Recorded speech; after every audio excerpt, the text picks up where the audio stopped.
University of Colorado Boulder. He founded a Labor and Finance Group. He also authored papers entitled Defensive Politics in 2012 and Publicizing Performance in 2013, both of which were playbooks for the 2016 and probably the 2020 election. Let's give a round of applause to Ed Van Wessep.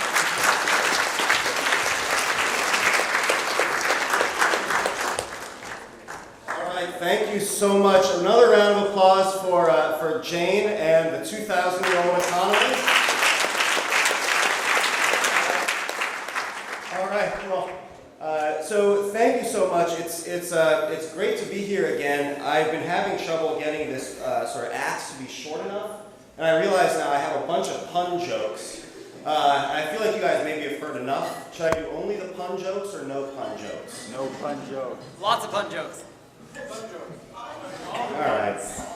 We're going to do no pun jokes, but I can't resist starting with a very stupid joke nonetheless. So, how is it that Adam Smith was able to write The Wealth of Nations after losing his arms in a carriage accident? The invisible hand. All right. So, may the rest of the jokes not be so stupid. When I first volunteered to do this session, I was fairly depressed, and when you're depressed, you're actually better at coming up with bits. I haven't really been depressed lately, which, if you can't tell, has caused some trouble so far. But at any rate, I was fairly depressed, and I just remember thinking a lot about, about my soul, right? That's something you think about a lot when you're depressed. And I also thought a lot about antitrust, right? For some reason, my mind was just going there, and I thought a lot about the combination of the two. So I can't believe if you want to sell your soul, there's only one buyer. Right? I mean, why are people always bargaining with the devil? It's because there's only one damn buyer. And leave it to God not to create a few more devils running around to compete. I mean, if you want to sell your soul, they write songs about it. You got a fiddle of gold. A fiddle of gold? Do you know what a soul would be worth if we had more competition for it? But I sort of wonder if God, if that was actually something good that he was doing, is a low price of souls means fewer souls sold. I don't know, like sort of a roundabout way. It looks like he's screwing us, but it was actually good for us. All right, anyway, so I was fairly depressed. And one of the things that always got me depressed was going to conferences, and this happened just earlier today, and seeing a slide like this. And this doesn't look like that depressing a slide until you realize that it could have read this. Anyone here always seem to be like stuck in the et als of these things? Right, so my last name is Van Wessep. It's always Van Wessep et al. Now, some of my Dutch colleagues who are actually from Holland, they've solved this by claiming that the van doesn't really count. It means of, it's the second, so like Jules van Binsbergen, hey, he's a B. It's always Binsbergen et al. So I thought, well, maybe that would work for me until I remembered what my last name was. So I actually, my name was Van Wessep. It used to be Dickerson Van Wessep. I actually had it legally changed when I was a child for reasons that are not important.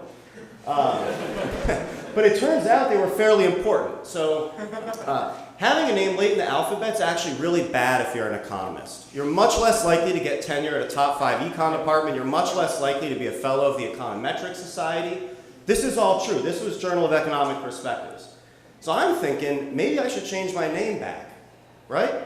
That would help. And instead of going like back to Dickerson Van Wessep, why not like Anderson or Aardvark or Alden, right? Something like that. But then I realized that's not a good idea either. I'm going to change my name to et al. Every conference for the rest of my life, I'm on that program. Oh my God. No, but so back when I was depressed, I was up at night a lot. You know, I'm a night owl. Like any night owls in the room? Yeah, a few? Yeah. All right. All right. You know what they should call night owls? Owls.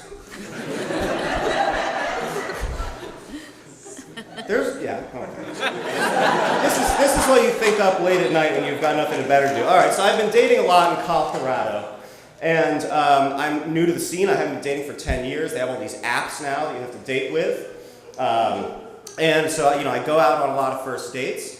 And when I go on these dates, I usually like to ask women, what do they see in the men's profile to select the guy, right? It's really important. You go on a lot of first dates or you don't. And that basically depends on the photos you post and, little cute things that you say.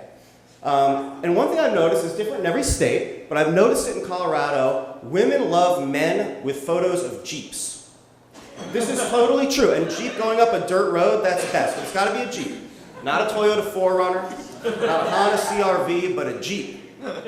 And I always ask them why. And I don't know, there's just something about a Jeep. And after pondering for a while, I think I figured it out. Is they see the photo and they think, he likes high maintenance things.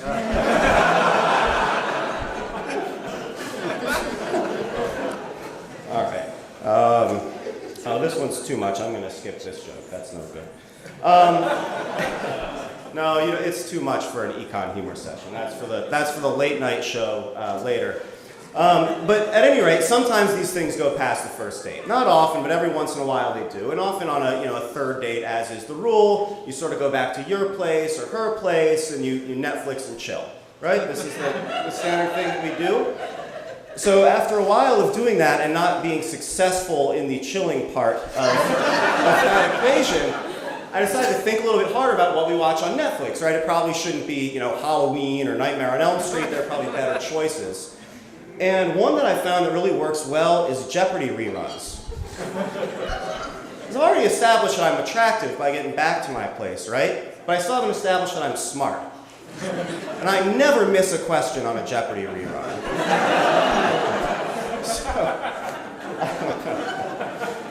All right. At any rate, once it gets to the chilling component, it's been a long time. I was with the same person for a long time. I thought maybe things had changed, over the years in relations with a person. So I decided to go to the movies and see what other, men have done that might work well. So I just sort of Googled most romantic love scenes in movies, and one of them that I can show on this screen is the scene from Ghost. If you guys don't know this movie, it's a movie about a woman and a man. They have a passionate relationship. The man dies, and then he becomes a ghost, and they learn to communicate physically again after he is no longer living. Okay, so at any rate, I watched the scene, see if I could learn anything. Now, have people seen this movie, or is this no longer a known? Yeah, a few people? Okay. I actually have never seen the movie. I just watched the scene. And it is a really romantic scene, all right? Like, she's making this clay pot. She's clearly worked for hours on this pot. It's beautiful. He puts on Unchained Melody, like he puts on a record behind her. It's a beautiful Everly Brothers song, I think. He goes behind her. They end up ruining the pot, by the way, which she doesn't seem to mind, which I think is a little inaccurate, to say the least, let alone the ghost, business. But then, going from exactly what you see now, they start going at it. They don't ever wash their hands. And I'm wondering, how good could this have been if she doesn't wash her hands and he doesn't wash? It's a whole mess. So the next thing I noticed is the song in the background is Unchained Melody. But it's not like that's just background music. The scene starts by a 45. That's like a little record about this big. A record is a thing you put on a turntable and it spins. You put a needle down. And when the record, when the needle goes off the record, you don't hear anything anymore. It wasn't on repeat or anything like that. So he starts the scene by putting on a record. And the whole scene takes place during the 3 minutes and 36 seconds of Unchained Melody. Think about that for a second. Ghosts are not good lovers. 3 minutes and 30. All right, so anyway, 2 nights ago, I told I have a girlfriend now. Some of this has actually turned into something finally. I told her about the joke. She said, in that scene, he's not a ghost. And that just made me think, so he dies and she's pining away for this guy with the clay in less than 3 minutes and 36 seconds? I'd say good riddance.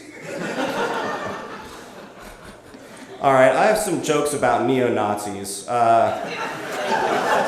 This might be a little bit too far. I'm gonna skip the one, because this one's neo-Nazi and a Catholic joke. I'm gonna skip that. Speaking of neo-Nazis, so I was reading through this transcript of the Trump-Zelensky phone call. It actually is kind of a funny call, as we're about to learn. It was a perfect call. But eventually, if you read it, I actually read the whole transcript. This comes sort of further down. You get to this line, where Trump says, "I have many Ukrainian friends. They're incredible people." Just take a look at that line for a second and think about the person writing the transcript. So that person, presumably a very educated person, able to spell, understands grammar, chose to choose the wrong spelling of the word there. But I think what was happening is the person heard the sentence, heard Trump say it, and was like, oh God, which of the three was he thinking in his head when he said this? And then deciding it was that one. I mean, just like, bravo. I mean, that, all right. Anyway, I just got a few more. Late at night, I do think about really weird things. They just pop into my head and I sort of write them down. I've never seen sheet music for the triangle. Like, what does that look like? It's like 128 bars that are just empty. You're just like flipping the page, nothing happening. Half note, right? Nothing happening. Coda notes. I don't know. If anyone's played the triangle, I'd love to know the answer to that. What does it look like? Just like that. Perfect. I also go to a lot of rock shows. Have you ever noticed that rock stars, they will often end the show, like, Mick Jagger, like the last, he'll say, this is our last song. And the whole crowd's like, yeah. Why are you at the concert if you're excited about this information? It's like, you're not going to be playing anymore. We get to go home. You spent $1,000. Anyway, on that note, this is my last joke. All right. Thank you, and good night.